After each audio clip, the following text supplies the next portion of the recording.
আপনাদেরকে যা বলছি, সূরা আনআম 7 নম্বর পারা, সূরা আনআমের 5 নম্বর রুকু, 7 নম্বর পারা 12 নম্বর পৃষ্ঠার প্রথম নম্বর লাইনের 44 এবং 45 নম্বর আয়াত। আল্লাহ বলেন, শোনো, এই উই ওয়ান্ট জাস্টিস, আমরা ইনসাফ চাই, তাই না? আমরা ইনসাফ চাই, আমরা বৈষম্য নীতি দূর করতে চাই, কোথাও যেন কোনো বৈষম্য থাকে না। বৈষম্য বিরোধী আন্দোলন তারা শুরু করলো।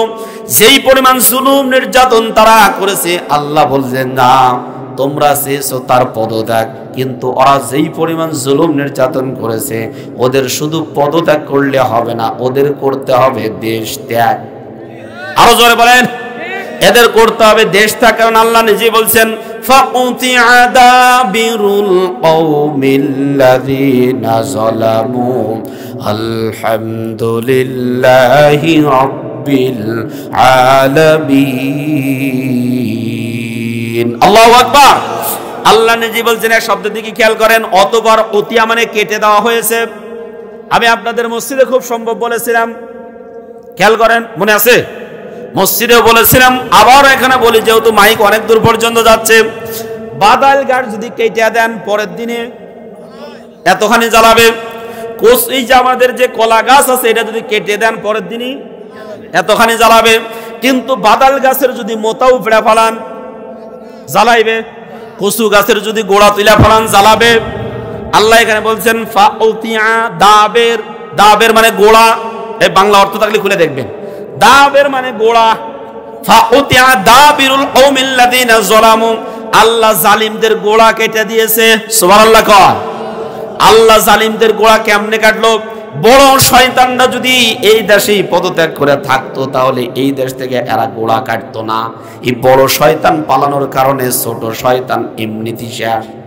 কথাক্ষণ ঠিক না বেঠিক?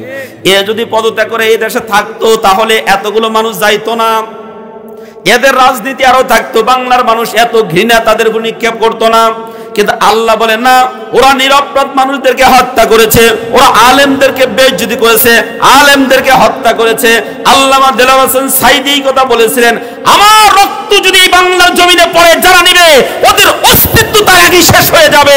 ঠিক 14ই আগস্টে আল্লামা দেলোয়ার হোসেন সাঈদীকে তারা হত্যা করেছে। 14ই আগস্ট আসার আগে ওদের 14 গোষ্ঠী বাংলার জমিন থেকে বিতাড়িত হয়েছে। আরো জোরে বলেন ঠিক কিনা? একজন আলেমের রক্ত শুধু রক্ত না, এটা বিষ সহ্য করতে পারে নাই তারা। এটা আল্লাহ নিজে বলেছেন, আলেমদের রক্ত এটা রক্ত না, এটা সহ্য করতে তারা পারবে না। তোমরা আলেমদের সাথে সিনেমিনি খেলো, আলেমদের সাথে আছেন জোরে বলেন কে? আরো জোরে বলেন কে? আমাদের সাথে আছেন আল্লাহ। সুতরাং পৃথিবীর সবকিছু তাদের পক্ষে থাকলেও কোনোদিন ওরা বিজয় হতে পারবে না। কোরআনুল কারীম ব্যাখ্যা করার 4টা মূলনীতি রয়েছে। এর মধ্যে 1 নাম্বার মূলনীতি তাফসীরুল কোরআন বিল কোরআন, কোরআনের এক আয়াতের মাধ্যমে আরেক আয়াতের ব্যাখ্যা করা। এটি হচ্ছে সর্বশ্রেষ্ঠ তাফসীর।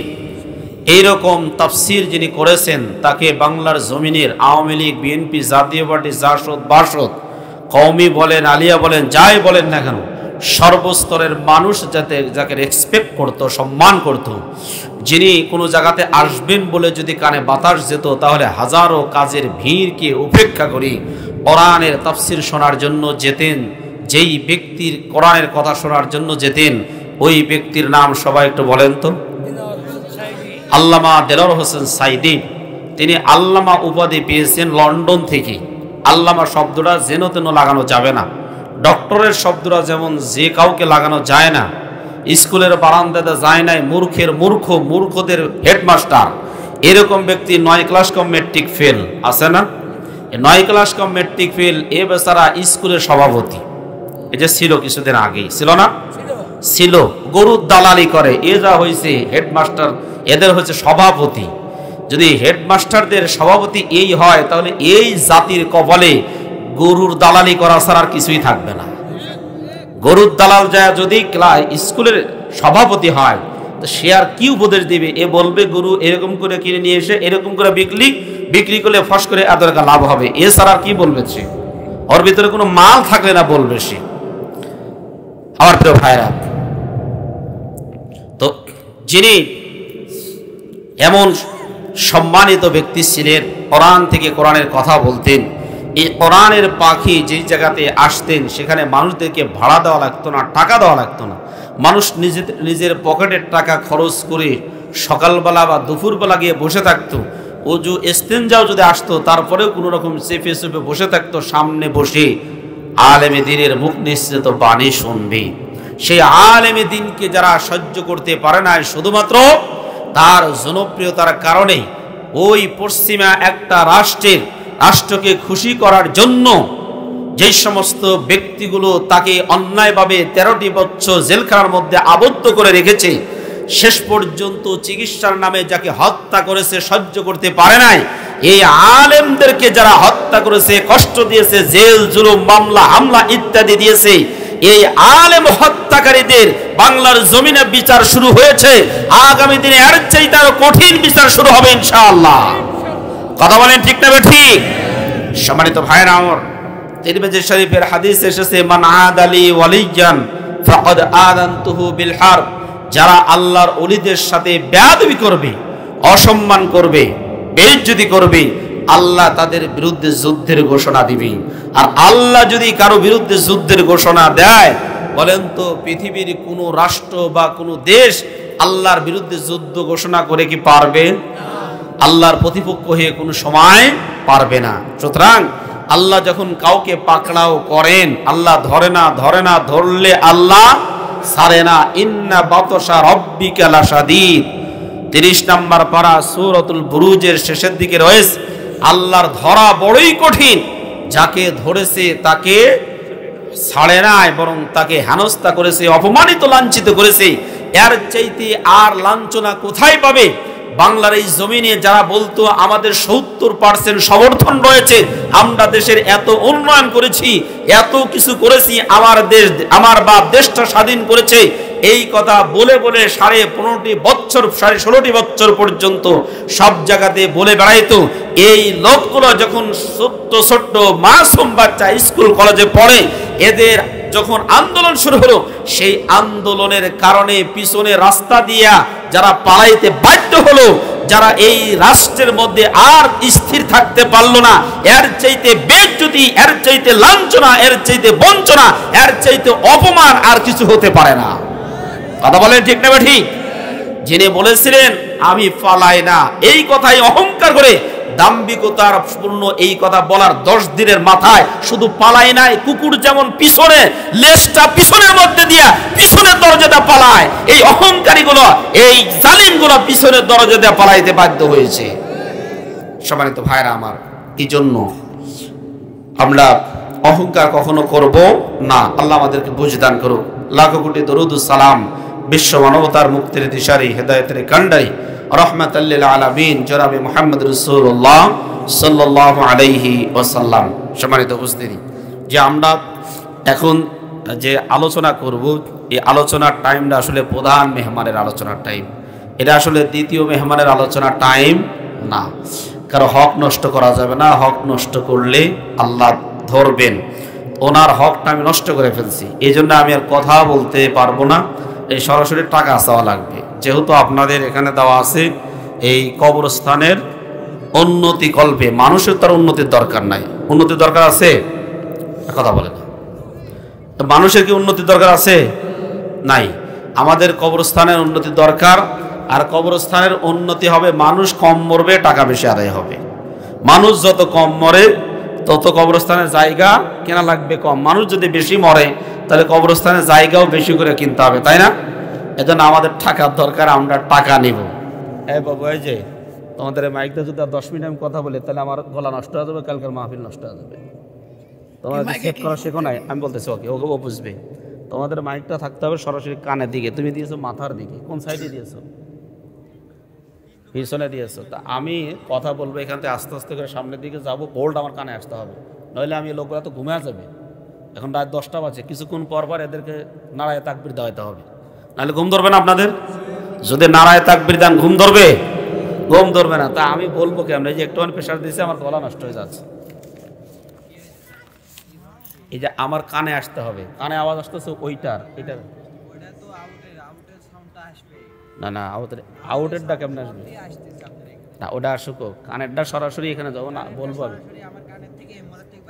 তোমার উমরাতে বেরোতে পারে, কিন্তু আমার উমরাতে আসছে না, আমার এখানে আসলে শোনো যা বলছো তুমি চাই ছাড়ো, বুঝে নাই তুমি যুক্তি দেখাও না। এই কি বলছো তুমি, যুক্তি দেখাও না, কি বলছো তুমি, বলার নাই মানে তোমাকে যেটা বলছি ঠিক করার চেষ্টা করো, তুমি উল্টা বলো কেন? এটা তোমাকে কানে তো আছে, কিন্তু আমার কানে আওয়াজটা কম আসছে, ওটা শুধু বাড়িয়ে দিলে হবে না, কথা বুঝতে পারছো? আওয়াজটা ওই দিকে হচ্ছে, কিন্তু আমার ভেতরটা আসতে হবে। ওকে আমি বলছি, ও বুঝতে পারবে, আমার বউ বউ করো না, ঠিক আছে? আমরা সামনের দিকে যাই, সম্মানিত উপস্থিতি, জি ঠিক আছে। তাহলে আমরা সরাসরি, হ্যাঁ বউ করো না, আমি সরাসরি আলোচনার দিকে যাচ্ছি। সম্মানিত উপস্থিতি, আমরা যে আয়াতি কারিমা থেকে কথা বলবো, সেই আয়াতি কারিমা থেকেই আমরা শুরু করতে চাই, অন্য কোনো দিকেই যেতে চাই না। আমি এই মাইকের আওয়াজ যতদূর পর্যন্ত যাচ্ছে ততদূর পর্যন্ত আমি তাদেরকে অনুরোধ করব, যাদের মারা যাওয়ার পরে এই কবরস্থানে আসতে হবে তারা একটু এসে এখান থেকে ঘুরে যান, একটু দেখে যান কবরস্থানটা কেমন। আর যাদের মরার দরকার নাই তারা ওখানেই থাকেন। মরার দরকার কি আছে? যারা বলেন আছে, এই গ্রামে কি এই কয়জন মানুষের মরার দরকার আছে না আরো আছে মানুষ? আরো যদি থেকে থাকে, যাদের মরার দরকার আছে তারা এই জায়গাতে আসেন, আর যাদের মরার দরকার নাই তাদের না আসলেও চলবে, কারণ তারা আল্লাহর সাথে চুক্তি করে আসছে 41 সাল পর্যন্ত তারা থাকবে ইনশাআল্লাহ। কয় সাল পর্যন্ত? 41 সাল পর্যন্ত।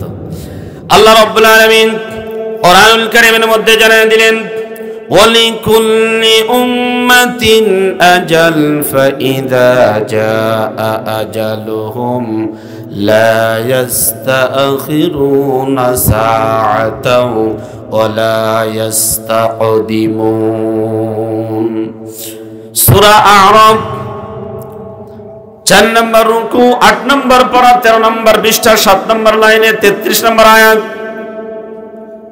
34 নম্বর আয়াতের মধ্যে আল্লাহ রাব্বুল আলামিন জানিয়ে দিলেন, প্রত্যেকটা ব্যক্তির জন্য মৃত্যুর ঘর নির্ধারিত। মৃত্যু যখন এসে যাবে একটা সেকেন্ড পর্যন্ত দেরি করতে পারবে না।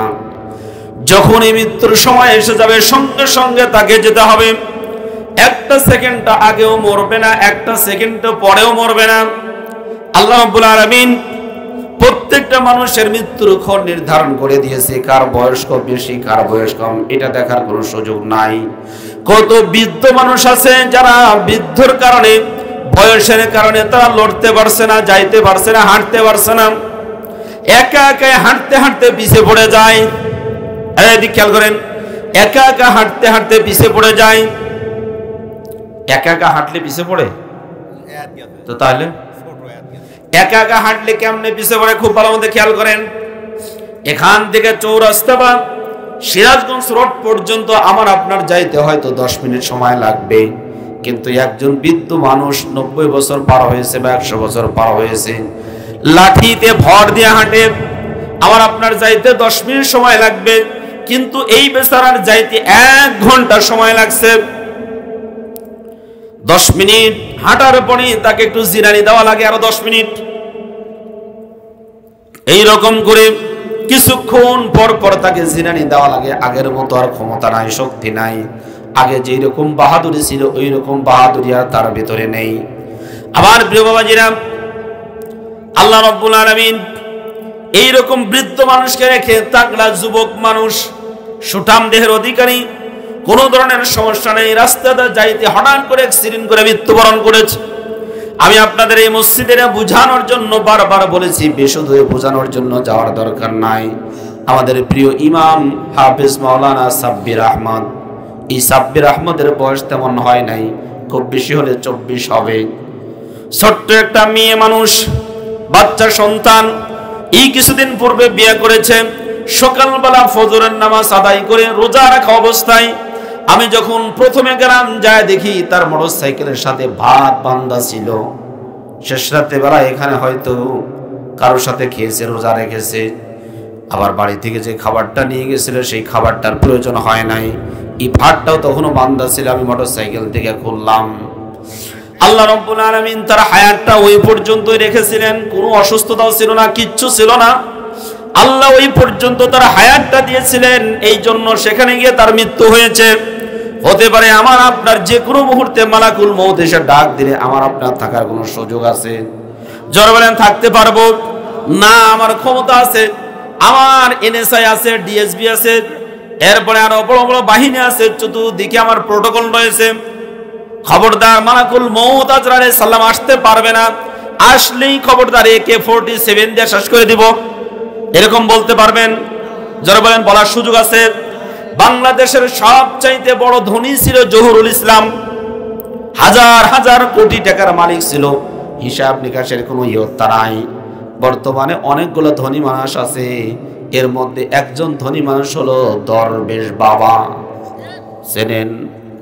এ দরবেশ বাবা মানুষের উপরে যেই পরিমাণ জুলুম নির্যাতন চালিয়েছে, স্বৈরাচার যেদিন পালায় তার আগের দিন এই দরবেশ বাবাকে সহকারে আরো কয়েকজনকে প্রধানমন্ত্রী ডেকেছে। কি করা যায়? সেনা প্রধান বলেছেন আপনি ক্ষমতা হস্তান্তর করেন, তাছাড়া বাঁচার কোনো উপায় নাই। সামরিক শাসন জারি করতে চেয়েছিলেন, কিন্তু সামরিক শাসন ওনারা এটা গ্রহণ করেন নাই, না হবে না। সামরিক শাসন জারি করে তিনি দেশে থাকতে চেয়েছিলেন, তারা নিতে নিষেধ করেছেন, রাজি হন নাই। এখন যখন বলেছেন আপনি হস্তান্তর করেন, আপনি পদত্যাগ করেন, উনি অহংকার করে গর্ব করে বলেছেন আমার বাপে দেশটা স্বাধীন করেছে। ওনার বাপ তখন ছিল কোন জায়গায়? এই দেশে না অন্য জায়গায়? আমার কথা এদিকে আসেন, ভালো মতো শোনেন। ওনার বাবা কি এই দেশে ছিল না অন্য জায়গায় ছিল? উনি ছিলেন কি এই দেশে? তো তাহলে কিসের দেশ স্বাধীন করছে? দেশ স্বাধীন করেছে আমার আপনার মতো সাধারণ খেটে খাওয়া মজুরি মানুষ যারা আছে, জীবন বাজি রেখে তারা এই দেশটা স্বাধীন করেছে। আমি যদি আরেকটু যুক্তি দিই আপনাদের কাছে, বর্তমানে 24-এ এই যে 6 আগস্ট 5ই আগস্টে বাংলার জমিনটা প্রায় 2000-এর উপরে ছাত্র জনতা মানুষ প্রাণ দিয়ে দেশটা স্বাধীন করেছে। এই জায়গাতে বড় বড় রাজনৈতিক দলের বড় বড় নেতা একজনও মারে খায় নাই, মরে নাই। কথাখান ঠিক না? ঠিক। কারা মার খাইছে, কারা মরছে? আমার আপনার মতো সাধারণ মানুষ। অথচ এখন নাক ফুটাইতেছে, নাম ফুটাইতেছে বড়রা, আমরাই সবকিছু করছি, তোমরা কুসু করছো। ওইটা তোমরা ঘরের মধ্যে বসে থেকে শুধু চা খাইছো, আর এই জালিমদেরকে আবার প্রোটেস্ট করে জালিমদেরকে আবার পুনরায় আপনারা এই দেশের মধ্যে স্থাপন করার চেষ্টা করছেন। কথাখান ঠিক না? ঠিক। প্রিয় ভাইরা আমার, ওটাও ছিল এইরকমই। উনি অহংকার করে বলেছিলেন যে আমার বাপ দেশ স্বাধীন করেছে, আমরা স্বাধীন করেছি, সুতরাং ছাড়বো না। অহংকার গর্ব করে বলেছিলেন, কিন্তু অহংকার গর্ব যারা করে তাদেরকে আল্লাহ পছন্দ করেন। আরো জোরে বলেন, পছন্দ করেন না পছন্দ করেন না? প্রিয় বাবাজিরা আমার, কোন কথা বলতেছিলাম? যেই মুহূর্তে এই যে এতগুলো মানুষ জীবন দিল, কার মৃত্যু কখন আছে আমরা বলতে পারি না। যখন মৃত্যু থাকবে তখন তাকে যেতেই হবে। আর এই মৃত্যু যদি ঘরের মধ্যে থাকে, তারপরেও কোনো কিছু না করলেও, আন্দোলনে না গেলেও তার মৃত্যু হবে। এই যে স্বৈরাচার জালিম শেষ পর্যন্ত হেলিকপ্টার বাহিনী ওনাদেরকে বলেছিল হেলিকপ্টার থেকে গুলি করতে হবে, করছিল না? হেলিকপ্টার থেকে গুলি করার কারণে বারান্দাতে ফুটফুটে বাচ্চা সন্তান খেলাধুলা করতেছে, তার বুকের ভিতরে মাথার ভিতরে গুলি লেগে সন্তানটা মৃত্যুবরণ করেছে। আর ঘরের মধ্যে ছিল, ঘরের মধ্যে গুলি যখন লেগেছে, ঘরের মধ্যে গুলি লেগে সেখানেই তারা মৃত্যুবরণ করেছে। তারা আন্দোলনেও যায় নাই, কোনো জায়গাতে যায় নাই। আমার প্রিয় বাবাজিরা, এইরকম যার যখন মৃত্যু হবে, যেখানে মৃত্যু থাকবে কেউ ঠকাইতে পারবে না। আল্লাহ রাব্বুল আলামিন 5টা ক্ষমতা নিজের হাতের মধ্যে রেখে পৃথিবীর সবকিছু মানুষকে দিয়েছেন। আল্লাহ নিজেই বলছেন, ইন্নাল্লাহা ইনদাহু ইলমুস সাআ ওয়া ইউনাজ্জিলুল গায়থা ওয়া ইয়ালামু মা ফিল আরহাম। আল্লাহ রাব্বুল আলামিন সূরা লোকমানের মধ্যে জানিয়ে দিলেন, সূরা লোকমানের একবারে শেষ নম্বর আয়াত 34 নম্বর আয়াতের মধ্যে তিনি জানিয়ে দিলেন, নিশ্চয় কিয়ামত কখন হবে এটা একমাত্র জানেন কে? আরো জোরে বলেন, কে? আল্লাহ জানেন।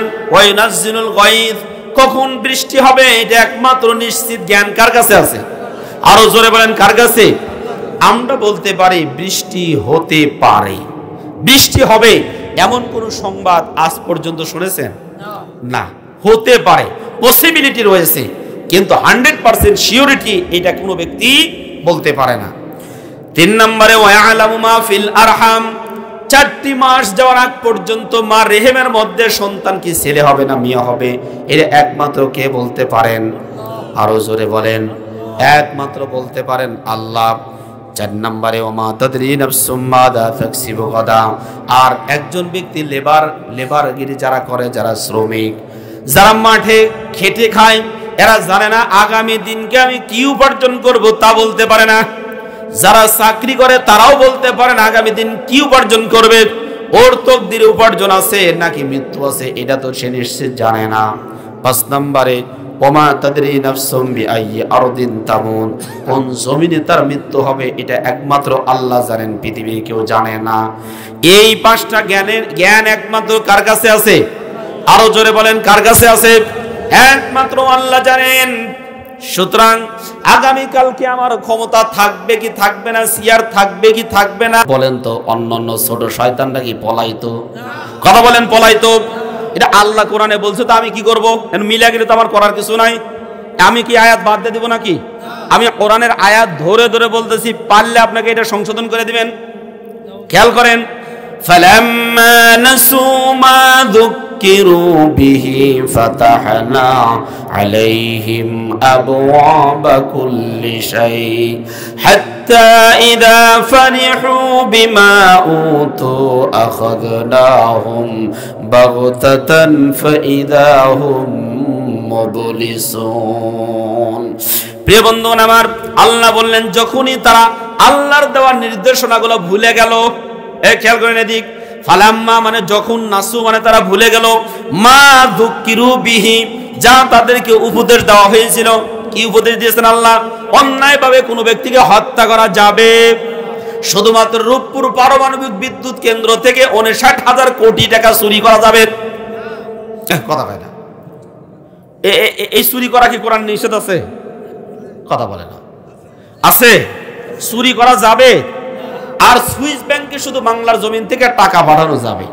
এই যে ব্যাংকার এখানে বসে আছেন, উনি জানে বাংলার এই জমিন থেকে কি পরিমাণ অর্থ বিদেশে পাচার হয়েছে, হিসাব করলে মাথা ঠিক থাকে না। এত অর্থ আমার জমিনে, মাথার গাম পায়ে ফেলানো অর্থ যারা বিদেশে পাচার করেছে, ওরা কোনোদিন দেশদ্রোহী হতে পারে না। ওরা হলো দেশের 1 নম্বর শত্রু। আরো যারা বলেন ঠিক কিনা? শত্রুদের সাথে আমাদের কোনো সম্পর্ক থাকতে পারে না। আল্লাহ বললেন তাদেরকে উপদেশ দেওয়া হয়েছিল, কিন্তু তারা মানলো না, অর্থ চুরি করলো, অন্যায়ভাবে মানুষগুলোকে হত্যা করলো।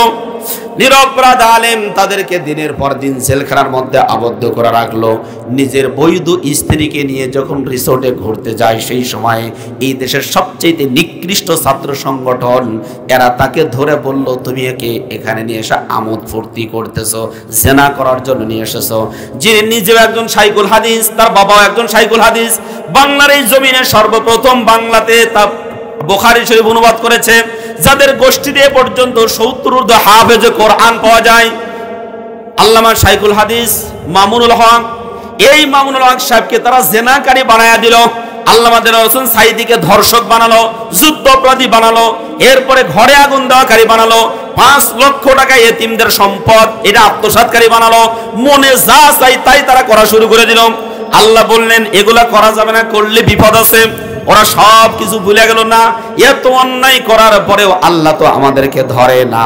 এই খেয়াল করেন, ফারিহু তারা অত্যন্ত আনন্দিত হলো, বিমা উতু তাদেরকে যে অর্থ সম্পদ দেওয়া হয়েছে, ক্ষমতা দেওয়া হয়েছে, এর কারণে তারা অত্যন্ত আনন্দিত হলো, আত্মঅহংকারে পরিণত হলো। আল্লাহ বলেন ফাখাদনাহুম বাগতাতান, হঠাৎ করে তাদেরকে আমি 5ই আগস্ট পাঠায়া দিলাম। কথা কয় না? হঠাৎ করে 5ই আগস্ট আসার কারণে ফাইদা হুম মুবলিসুন, ওরা দিশেহারা হয়ে গেল, ওরা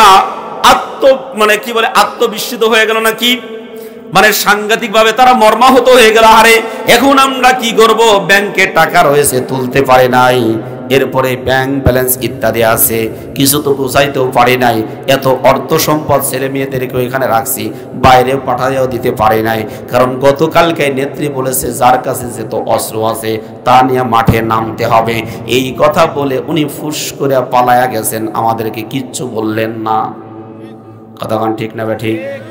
আমার প্রিয় বাবাজিরা, আল্লাহ রাব্বুল আলামিন বললেন বাগতাতান ফাইদাহুম মুবলিসুন, ওরা হতাশ হয়ে গেল। আল্লাহ বলেন হতাশ খালি হলে চলবে না, আরো হতাশ তোমাদেরকে বানিয়ে দিচ্ছি। কেমন? খুব খেয়াল করে, একটু অত্যন্ত গুরুত্বপূর্ণ মেসেজ।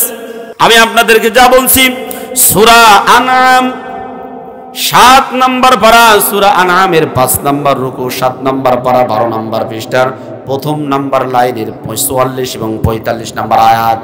আল্লাহ বলেন, শোনো, এই উই ওয়ান্ট জাস্টিস, আমরা ইনসাফ চাই, তাই না? আমরা ইনসাফ চাই, আমরা বৈষম্য নীতি দূর করতে চাই, কোথাও যেন কোনো বৈষম্য থাকে না। বৈষম্য বিরোধী আন্দোলন তারা শুরু করলো। যেই পরিমাণ জুলুম নির্যাতন তারা করেছে, আল্লাহ বলছেন না, তোমরা চেয়েছো তার পদত্যাগ, কিন্তু ওরা যেই পরিমাণ জুলুম নির্যাতন করেছে, ওদের শুধু পদত্যাগ করলে হবে না, ওদের করতে হবে দেশ ত্যাগ। আরো জোরে বলেন, এদের করতে হবে দেশ ত্যাগ। কারণ আল্লাহ নিজে বলছেন, ফাকুতিআ দাবিরুল কওমিল্লাযীনা যালামু আলহামদুলিল্লাহি রাব্বিল আলামিন। আল্লাহু আকবার। আল্লাহ নিজে বলছেন, এক শব্দের দিকে খেয়াল করেন, অতঃপর অতিয়া মানে কেটে দেওয়া হয়েছে। আমি আপনাদের মসজিদে খুব সম্ভব বলেছিলাম, খেয়াল করেন, মনে আছে? মসজিদেও বলেছিলাম, আবার এখানে বলি, যেহেতু মাইক অনেক দূর পর্যন্ত যাচ্ছে, বাদাল গাছ যদি কেটে দেন পরের দিনে এতখানি জ্বালাবে। এই যে আমাদের যে কলা গাছ আছে, এটা যদি কেটে দেন পরের দিনই এতখানি জ্বালাবে। কিন্তু বাদাল গাছের যদি মোতা উপড়ে ফেলান জ্বালাইবে, কচু গাছের যদি গোড়া তুলে ফেলান জ্বালাবে। আল্লাহ এখানে বলছেন ফাউতিয়া দাবের, দাবের মানে গোড়া, এই বাংলা অর্থ থাকলে খুলে দেখবেন, দাবের মানে গোড়া। ফাউতিয়া দাবিরুল কওমিল্লাযীনা যালামু, আল্লাহ জালিমদের গোড়া কেটে দিয়েছে। সুবহানাল্লাহ কর। আল্লাহ জালিমদের গোড়া কেমনে কাটলো? বড় শয়তানরা যদি এই দেশেই পদত্যাগ করে থাকতো, তাহলে এই দেশ থেকে এরা গোড়া কাটতো না। এই বড় শয়তান পালানোর কারণে ছোট শয়তান এমনিতেই শেষ। কথাক্ষণ ঠিক না বেঠিক? এ যদি পদত্যাগ করে এই দেশে থাকতো, তাহলে এতগুলো মানুষ যাইতো না, এদের রাজনীতি আরো থাকতো, বাংলার মানুষ এত ঘৃণা তাদের উপর নিক্ষেপ করতো না। কিন্তু আল্লাহ বলেন না, ওরা নিরপরাধ মানুষদেরকে হত্যা করেছে, ওরা আলেমদেরকে বেইজ্জতি করেছে, আলেমদেরকে হত্যা করেছে। আল্লামা দেলাওয়ার হোসেন সাঈদী কথা বলেছিলেন, আমার রক্ত যদি বাংলার জমিনে পড়ে, যারা নিবে ওদের অস্তিত্ব তার আগেই শেষ হয়ে যাবে। ঠিক 14ই আগস্টে আল্লামা দেলাওয়ার হোসেন সাঈদীকে তারা হত্যা করেছে। 14ই আগস্ট আসার আগে ওদের 14 গোষ্ঠী বাংলার জমিন থেকে বিতাড়িত হয়েছে। আরো জোরে বলেন ঠিক কিনা? একজন আলেমের রক্ত শুধু রক্ত না, এটা বিষ সহ্য করতে পারে নাই তারা। এটা আল্লাহ নিজে বলেছেন, আলেমদের রক্তের রক্ত না, এটা সহ্য করতে তারা পারবে না। তোমরা আলেমদের সাথে সিনেমিনি খেলো, আলেমদের সাথে আছেন জোরে বলেন কে? আরো জোরে বলেন কে? আমাদের সাথে আছেন আল্লাহ। সুতরাং পৃথিবীর সবকিছু তাদের পক্ষে থাকলেও কোনদিন ওরা বিজয় হতে পারবে না। তার জ্বলন্ত প্রমাণ হলো 5ই আগস্ট। ওদের র্যাব বাহিনী, আর্মি বাহিনী, আকাশ বাহিনী, বিমান বাহিনী, নৌবাহিনী, এরপরে আর যত অফিসার আছে, আপনি ব্যাংক বলেন, স্কুল বলেন, কলেজ বলেন, সব কিছু তাদের পক্ষে ছিল। এই আন্দোলনরত ছাত্রদের পক্ষে কেউ ছিল না, কিন্তু ছিলেন আল্লাহ। আরো যারা বলেন ঠিক কিনা? আল্লাহর কাছে হিম্মত মাঠে ময়দানে যখন নারায়ে তাকবীরের ধ্বনি নেমেছে, আল্লাহ জালিমদের উপরে লানত দিয়েছে, জালিমদেরকে জমিন থেকে বিতাড়িত করে দিয়েছে। এটা করেছেন কে? আরো জোরে বলেন কে? ওই আল্লাহ এখন এলপিআরে গেছে না? আল্লাহর আর ক্ষমতা নাই তো? আল্লাহর আছে? তাহলে বর্তমানেও যদি আমি আপনি কোনো ব্যক্তি জুলুম করি, ওই আল্লাহ তাদেরকে যেমন করেছে আমাকে আপনাকেও তেমন করতে পারে কিনা? আরো জোরে বলেন পারে কিনা?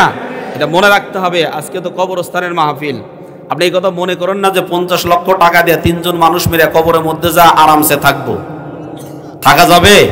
জোরে বলেন থাকা যাবে? আলোচনা বেশি করা যাবে না, শেষ করে দিচ্ছি, আমি ওইদিকে যাচ্ছি। আমি শুধু কয়েকটা পয়েন্ট আপনাদেরকে বলবো। তাহলে যেটা বলতেছিলাম, যারা বলবে রব হলো আমাদের আল্লাহ, এরপরে তারা অটল অবিচল থাকবে, তখন তাতানাজ্জালু আলাইহিমুল মালাইকা, ফেরেশতা তখন তাদের উপরে নাজিল হতে থাকবে। যে কথা বলতেছিলাম, ফেরেশতা 2 কারণে নাজিল হয়। এক কারণে রহমত নিয়ে নাজিল হয়, 2 নাম্বার কারণ হলো গজব নিয়ে নাজিল হয়। আব্রাহা বাদশা কাবা ভাঙতে আসছিল না? আল্লাহ তাআলা কি পাঠিয়ে দিয়েছিলেন? আবাবিল, তাই না? ঝাঁকে ঝাঁকে পাখি। এটা ঝাঁকে ঝাঁকে পাখি, ফেরেশতাকে আবাবিল পাখি বা ঝাঁকে ঝাঁকে পাখির রূপে প্রেরণ করেছিলেন। কথা বলেন ঠিক না ঠিক? তাহলে আল্লাহ ওই ফেরেশতাদেরকে পাঠিয়েছিলেন গজব রূপে, আর বদরের প্রান্তরে যেই ফেরেশতাদেরকে পাঠিয়েছিলেন তোমরা মারবা শুধু গলার উপরে, আর মারবা বড় বড় নেতাকে। কথা বলেন ঠিক না ঠিক? এ বানান এই শব্দটা ব্যাখ্যা করবেন আপনারা, এত সময় আমার নাই। বানান শব্দের অর্থ আমরা বেনা বলি না, বেনা মানে কি? ভিত্তি, যার উপর টিকে থাকে। এই যে বাঁশগুলো আছে, বাঁশগুলো যদি কেটে দিয়া আমরা কেটে দিই তাহলে এটা থাকবে? আপনাদের মসজিদের পিলারগুলো যদি কেটে দিই তাহলে থাকবে? একটা ইটও থাকবে না। তার মানে বড় যে শয়তানটা আছে এটা হলো ভিত্তি ওই দলের। কথা বোঝেন নাই? এটাকে কেটে দিলি আর ছোট সামসার একটাও থাকবে না। ওটাই আল্লাহ বলছেন ফাকুতিয়া দাবিরুল কওমিল্লাযিনা যালামু, জালিমদের যে গোড়া আছে গোড়া আল্লাহ কেটে দিস। কেন? ওরা জুলুম করেছে। এই জন্য জুলুম করা যাবে, যারা জালিম হবে তারাই কবরে সুখ পাবে না। বলেন সুখ পাবে? যারা জুলুম করেছে। আরে কত মা এখন পর্যন্ত চোখের পানি আসল দিয়ে মুছতেছে। আমার ছেলেরা কি অপরাধ ছিল কিছুই জানে না, বাড়ির পাশ থেকে একটু দৃশ্য দেখার জন্য বের হয়েছে, অমনি জালিমরা গুলি করে তাকে হত্যা করেছে। হেলিকপ্টার থেকে গুলি করে করে তাদের মায়ের সন্তানগুলোকে হত্যা করেছে। লক্ষ লক্ষ কোটি আমার আপনার মাথার গাম পায়ে ফেলানো অর্থগুলো বিদেশে জমিয়ে আমাদেরকে এক মরিচ কিনে খাইতে হয় 300 টাকা 200 টাকা। এরপরে দ্রব্য মূল্যের লাগামহীন অবস্থা। এই যে জুলুম তারা করেছে, আমাদের অন্তর থেকে কি তাদের প্রতি দোয়া আসে? জোরে বলেন দোয়া আসে? দোয়া আসে না। সম্মানিত ভাইরা আমার, আমি আপনাদের সামনে আলোচনা করতে চেয়েছিলাম সূরা হামিম আস-সাজদা। জোরে বলেন তো কোন সূরা? হামিম আস-সাজদা, যেটাকে ফুসসিলাত বলা হয়। হামিম আস-সাজদার 54টি আয়াত রয়েছে, রুকু আছে 6টি। এটা অবতীর্ণ হয়েছে মক্কায়। তাহলে 54 আয়াত বিশিষ্ট 6 রুকু সম্বলিত মক্কায় অবতীর্ণ হওয়া এই সূরাটির নাম হামিম আস-সাজদা অথবা ফুসসিলাত। এটার 30 নম্বর আয়াত, 30, 31, 32 নম্বর আয়াত পড়েছিলাম। আমি সেটা বলবো, তবে আপনাদের যে এই যে কবরস্থান আছে, এই কবরস্থান সম্বন্ধে শুধু ছোট্ট একটি কথা বলবো। ভালো মৃত্যুর উপায় কি আর খারাপ মৃত্যুর উপায় কি? মৃত্যুর সময় যারা মুমিন হবে তাদের অবস্থা কেমন হবে, আর যারা জালিম হবে তাদের অবস্থা কেমন হবে, এই বিষয়টা একটুখানি খালি টান দিয়েই আপনার টাকা রেডি করে রাখবেন, ফুস করে নিয়ে প্রধান বক্তাকে দিয়ে দেব। রাজি আছেন তো ইনশাআল্লাহ? রাজি আছেন? এই এতটুকু বলবো না রেখে দিব? জোরে বলেন, বলবো না রেখে দিব? আসলে প্রধান বক্তাকে রেখে কথা বলা মোটেই ঠিক না। মুমিন যারা জালিম হবে, এই জালিম ব্যক্তিদেরকে যখন জান কবজ করে উপরে নিয়ে যাবে, জান ইয়াতে আপনার আল্লাহর কাছে নিয়ে যাবে, নেওয়ার পরে আল্লাহকে বলবে, আল্লাহ সারা জীবন ভরা তাড়ি করে বেড়াইছি, সারা জীবন ভরা অন্যায় করে বেড়াইছি, অপরাধমূলক কর্মকাণ্ড করে বেড়াইছি, আরে ইবাদত বন্দেগী করার সুযোগটা হয় না। আল্লাহ তুমি আমাকে একটা বারের জন্য দুনিয়াতে ফেরত দাও, দেখো এত ইবাদত করমু, এই পরিমাণ ইবাদত শয়তানেও করে নাই। এটা কে বলবে? আপনারা বলবেন। কারা বলবে? মানে আমরা, আপনারা বলবো। কারা? জোরে বলেন, কারা বলবে? আমরা আপনারাই বলবো। খেয়াল করেন, কোরআন আমাদেরকে বলছে, হাত্তা ইযা জা আহাদাহুমুল মাউত ক্বালা রাব্বিরজিউন লাআল্লি আ'মালু সালিহান ফীমা তারাকতু কাল্লা ইন্নাহা কালিমাতুন হুয়া কাইলুহা ওয়া মিন ওয়ারাইহিম বারযাখুন ইলা ইয়াউমি ইবআসুন। আল্লাহু আকবার। আল্লাহ রাব্বুল আলামিন সূরা মুমিনুন 18 নম্বর পারা 7 নম্বর পৃষ্ঠা 9 নম্বর লাইনে 99 এবং 100 নম্বর আয়াত পর্যন্ত রব্বুল আলামিন জানিয়ে দিলেন, যখন তাদের কাছে মৃত্যু উপনীত হবে, মৃত্যু উপস্থিত হবে, জালিমদের কাছে যখন মৃত্যু এসে যাবে, তখন সাথে সাথে ক্বালা রাব্বিরজিউন, এই জালিমগুলো বলবে, রব্বুল আলামিন তুমি আমাদেরকে দেশে আরেকটি বার ফেরত দিয়ে দাও, আমাদের আমলনামা তেমন কিছুই নাই, লাআল্লি আ'মালু সালিহান ফীমা তারাকতু কাল্লা, আমরা দুনিয়া থেকে একটা মুহূর্ত ইবাদত ছাড়া কাটাবো না, 24টা ঘন্টা আমরা আল্লাহর ইবাদতের মধ্যে কাটিয়ে দিব। এরা একটা কথা বলেছেন না, তাদের এই কথা গ্রহণ করা হবে? আর জোরে বলেন, কথা গ্রহণ করা হবে না। ওয়া মিন ওয়ারাইহিম বারযাখুন, তাদের পিছনে রয়েছে বারযাক। আলম মোট 5টি। জোরে বলেন কয়টি? আলম হলো 5টি। 1 নম্বরে আলমে আরওয়াহ মানে রূহের জগৎ, 2 নম্বরে আলমুল বতন মানে পেটের জগৎ, মায়ের পেটের মধ্যে আমরা ছিলাম। 3 নম্বরে আলমুদ দুনিয়া মানে এই দুনিয়ার জগৎ। 4 নম্বরে আলমে বারজাক মানে কবরের জগৎ। 5 নম্বরে আলমে আখিরা মানে আখিরাতের জগৎ। এই জগৎ হলো কয়টি? আরো জোরে। যারা চুপ করে আছেন, এ ভাই উঠছেন কেন? খারাপ লাগছে? যদি একান্ত পেশাব লাগে তাহলে করে আসেন, ইস্তেঞ্জা লাগলে তাহলে করে। আমার প্রিয় ভাইরা, কত রাত, আজকে যদি বেবি নাজরিন আসতো এরা কি উঠতো? কথা কয় না। আর ফেটতে যায়, জোড়া দেওয়ার বুদ্ধি নাই, ভাই বিদ্যুৎ নেবেন, কথা কয় না। আছে কি অবস্থা? এরা যদি আসতো তাহলে কি উঠতেন? মোটে না। ভিড়ের মধ্যে দেয়া উঁকি মেরে দেখতো, কারণ প্রত্যেকবার দেখাতে 50টা করে নেকি পাওয়া যাইত, তাই না? এদেরকে 3 বার করে দেখলে কবরে আযাব অর্ধেক মাফ হয়ে যেত না? আল্লাহ মাফ করুক। তাহলে এখানে বসে থাকলে কোরআনের আয়াত শুনলে সওয়াব আছে না নাই? আরো জোরে বলেন, সওয়াব আছে না নাই? আচ্ছা, যে কথাগুলো বলছি এটা আমার নানার বাড়ি গল্প, তো কথাকার গল্প, আমরা আপনার কবর থেকে মুক্তি পাওয়ার গল্প। সিল্লাহ বলেন আলহামদুলিল্লাহ, কবর থেকে মুক্তি পাওয়ার গল্প। সম্মানিত উপস্থিতি, তা এই জায়গাতে আল্লাহ রাব্বুল আলামিন বলছেন এরপরে তোমাদের একটা কবরের জগৎ আছে, কবরের জগৎ থেকে তোমাদেরকে আবারও উত্থিত করা হবে। এই কবরের জগতের মধ্যে আমি আপনি যাওয়ার পরে কেমনে শান্তি পাবো? এটা গেল জালিমদের অবস্থা। জালিমরা যখন বিভীষিকাময় অবস্থা দেখবে তখন তারা আর স্থির থাকতে পারবে না। জালিম যারা হবে তাদের আত্মাগুলো জান্নাত থেকে একটা গন্ধযুক্ত কাপড় নিয়ে আসা হবে, এই কাপড়ের মধ্যে আত্মারা রেখে পেঁচিয়ে নিয়ে যাওয়া হবে। যেখান দিয়ে যাবে এমন দুর্গন্ধ শুরু হবে, প্রথম আসমানের ফেরেশতাদের কাছে যাওয়ার পরে তারা ডাক দেবে, কাকে নিয়ে আসছো? কোন খবিসকে নিয়ে আসছো? কোন জালিমকে নিয়ে আসছো? এত দুর্গন্ধ, সহজে দরজা খুলতে চাবে না, তারপরে খুলবে। শেষ পর্যন্ত আল্লাহর কাছে যা বলবে, ইন্নাল আবরার লাফি নাঈম ওয়া ইন্নাল ফুজ্জার লাফি জাহিম। যারা পাপিষ্ঠ হবে তাদের আত্মাগুলো স্থায়ী জাহান্নামের মধ্যে থাকবে। এই জন্য আমার প্রিয় ভাইরা খেয়াল করেন, একটুবার চিন্তা করেন, যুবক ভাইরা মাথার একটু খাটান। আমি আপনি যেই পরিমাণ আমল করছি সেই আমল দিয়ে আমার কবরের মধ্যে আমি কি ইল্লিয়িনে থাকবো নাকি সিজ্জিনের মধ্যে থাকবো? আমি কি ভালো জায়গায় থাকবো না খারাপ জায়গায় থাকবো? এটা আমাকে আপনাকে এখনো আইডেন্টিফাই করতে হবে, চিন্তা ভাবনা করতে হবে। প্রিয় বন্ধুগণ আমার, এই কবরের মধ্যে শাস্তি হবে কয়টা কারণে? 17টা কারণে শাস্তি হবে। এই 17টি কারণের মধ্যে 1 নাম্বার কারণ হলো যারা শিরিক করবে, কুফরি করবে, তারা কবরের মধ্যে শাস্তিতে থাকবে। শিরিককারী ব্যক্তি আমাদের সমাজে আছে না নাই? আরো জোরে বলেন। আচ্ছা বলেন তো, সকল ক্ষমতার মালিক কে? আরো জোরে বলেন কে? এবার যদি কোনো ব্যক্তি বলে সকল ক্ষমতার মালিক হলো মানুষ, এটা সুন্নত না কুফর? জোরে বলেন, এটা কি? কুফর। শেষ করে দেব, এই কটা বলে শেষ করে দেব তাড়াতাড়ি। তাহলে 1 নম্বরে শিরিক করা যাবে, বাবার দরবারে গিয়ে কিছু চাওয়া যাবে, অন্য কোনো ব্যক্তিকে ক্ষমতার মালিক মনে করা যাবে, আল্লাহ বাদ দিয়ে অন্য কোনো ব্যক্তি সন্তান দিতে পারে এমন কথা মনে করা যাবে। আরো জোরে বলেন, মনে করা যাবে। 1 নম্বরে যারা শিরিক করবে এবং কুফরি করবে তারা জাহান্নামে যাবে। 2 নম্বরে যারা মুনাফিকি করবে তারা জাহান্নামে যাবে। মুনাফিক কি আমাদের এই দেশে আছে? যা আছে সব চতুর্থ আসমানে। চতুর্থ আসমানে না? আমাদের এখানে আছে? আমাদের এখানে নাই। প্রিয় ভাইরা আমার, 3 নম্বরে আমি বলেছিলাম প্রসাব পায়খানা থেকে যারা বিরত থাকবে না, যারা সচেতন হবে না, প্রসাব পায়খানার ছিটা ফোঁটা লাগলে তাদের আপনার কবরে আযাব হবে। 4 নম্বরে রাষ্ট্রীয় সম্পদ যারা চুরি করবে, রাষ্ট্রীয় সম্পদ যারা চুরি করবে তারা কবরের মধ্যে শাস্তি পাবে। 5 নম্বরে খেয়াল করেন, যারা চগলখুরি করবে।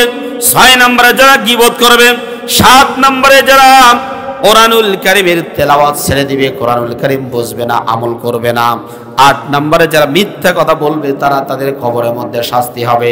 আমি একবার মসজিদে বলেছিলাম 10টা কারণে মানুষের কবরের মধ্যে শাস্তি হয়, আপনাদের মনে থাকার কথা হয়তো মনে নাই। প্রিয় বন্ধুগণ আমার, এইরকম করে যারা সুদ খায়, সুদ দেয় এবং সুদ খায়, এরা কবরের মধ্যে শাস্তিতে থাকবে। এরপরে যারা ফরজ নামাজ ছেড়ে দেয়, ফরজ নামাজ আদায় করে না, এরকম আল্লাহর ওলি আছে না নাই? জবাব আছে না নাই? শুক্রবারের দিন যেই পরিমাণ মুসল্লি মসজিদে পাওয়া যায় ফজরের সময় খালি, তার মানে ফজরের নামাজ আল্লাহ মাফ করে দিছে। জোরে বলেন মাফ করে দিয়েছে না। শুক্রবারের দিন নামাজ পড়লে 3 কোটি সওয়াব পাওয়া যাবে, ফজরের জামাত ছেড়ে দিলে সওয়াব হবে না বা গুনাহ হবে না, ফজর নামাজ পড়লে সওয়াব কম পাওয়া যাবে, এমন কথা আছে? এরকম কথা নাই। তার মানে ফজর নামাজ পড়বো তো? জোরে বলেন, ফজর নামাজ বেলা ওঠার আগে না পরে? আগে। কোথায় পড়বেন? মসজিদে। তো এই কাতার খালি থাকেছে, কাতার তো পড়া দেখি না। এরপরে সৎ কাজের আদেশ দিয়ে নিজেরাই ভুলে যায়। ওয়ালা তালবিসুল হাক্কা বিল বাতিলি ওয়া তাকতুমুল হাক্কা ওয়া আনতুম তা'লামুন। এটা গেল সত্য এবং মিথ্যার সাথে যারা মিশ্রিত করে, তারা সত্য জেনে শুনে মিথ্যা কথা বলে। আরেকটি হচ্ছে লিমা তাকুলুনা মা লা তাফআলুন, যা আদেশ করে তা তারা ভুলে যায়। আমার প্রিয় বাবাজিরা, অনেকগুলো কথা বলে ফেলছি। এবার এই কবরের মধ্যে শান্তিতে থাকার জন্য বা কবরস্থানটাকে সুন্দর করে সাজানোর জন্য আমাদের এই কবরস্থান নিয়ে চিন্তা ভাবনা করা দরকার আছে না নাই? আমার প্রিয় ভাইরা, এই কবরস্থানের মধ্যে হয়তো কারো মা আছে, অথবা কারো বাবা আছে, কারো আত্মীয় স্বজন আছে। আমার জানা মতে এখানে আমাদের এখানে যারা বসে আছি তাদের অনেকেই মা আছে, অনেকেরই বাবা আছে, অনেকের ভাই ব্রাদার আত্মীয় স্বজন আছে। পৃথিবীতে অনেকগুলা বিষয় নিয়ে মতানৈক্য আছে, একটা জিনিস নিয়ে কোনো মতানৈক্য নাই, তার নাম হলো যার জান আছে তার মৃত্যুবরণ করতে হবে। কথা বলেন ঠিক না ঠিক? যার জান আছে তাকে মৃত্যুবরণ অবশ্যই করতে হবে। আমার প্রিয় ভাইয়েরা, এই জন্য আমি এর বিভিন্ন দিকে গেলাম না, শুধুমাত্র আপনাদেরকে বলতে চাই এই কবরস্থানটা সুন্দর করে সাজানোর জন্য এমন 5 জন ব্যক্তিকে আমি একটু ডাক দিব। 5 জন ব্যক্তি আছেন যারা 1 লক্ষ করে টাকা দান করবেন। 5 জন ব্যক্তি 1 লক্ষ করে টাকা দান করবেন। কোন ব্যক্তি আছেন যারা 1 লক্ষ করে টাকা এই কবরস্থানের উন্নয়নের জন্য আপনারা দান করবেন? আহারে, এই পৃথিবীর মাঝে সবচেয়ে আপনজন যারা, তারা হলো আমাদের মা এবং বাবা। এই মা বাবা যদি দুনিয়াতে জীবিত থাকতো, তাহলে এই মা বাবার পিছনে আমাদের কত টাকা খরচ হয়ে যেত। জনম দুঃখিনী মা বাবা সব সময় আমার আপনার দিকে তাকিয়ে আছে। ও জনম দুঃখিনী মায়ের দিকে খেয়াল করে আমার আপনার যে অর্থ আছে সেই অর্থগুলো একটু এই কবরস্থানের জন্য দেন। আরে আমি আপনি মারা যাওয়ার পরে এই অর্থ সম্পদগুলো একটাও বাড়িতে থাকবে না।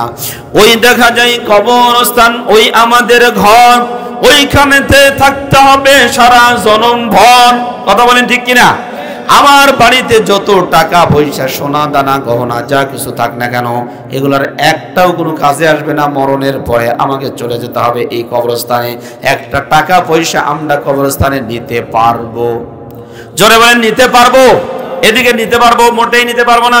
এই জন্য এমন কোন ব্যক্তি আছেন যিনি সর্বপ্রথম 1 লক্ষ টাকা দান করবেন? এইরকম 5 জন ব্যক্তি আসেন, 5 জন ব্যক্তি 1 লক্ষ টাকা করে দান করবেন। স্যার, মসজিদে জমির দরকার আছে না? মসজিদে জমিরও দরকার আছে। যেই পরিমাণ জমি হয়েছে আরো জমির দরকার। গত বছর আমরা কয়েক ডিসিমাল জমি উঠাইছিলাম। এবার একটু আপনারা বলে দিবেন জমির দরকার কারা কারা জমি দিবেন? 1 ডিসিমাল 2 ডিসিমাল জমি দিবেন। আমরা মারা যাওয়ার পরে যেন অন্যের জায়গাতে আমাদের শুয়ে না থাকতে হয়। আমার আপনার শুয়ে থাকার জন্য, আমার আপনার পরিবার শুয়ে থাকার জন্য যতটুকু জায়গার প্রয়োজন অতটুকু জায়গা আমাদের কেনা দরকার আছে না নাই? জোরে বলেন, আছে না নাই? আমার প্রিয় ভাইরা, আমার আপনার বহু জায়গা জমি এখানে সেখানে রয়েছে।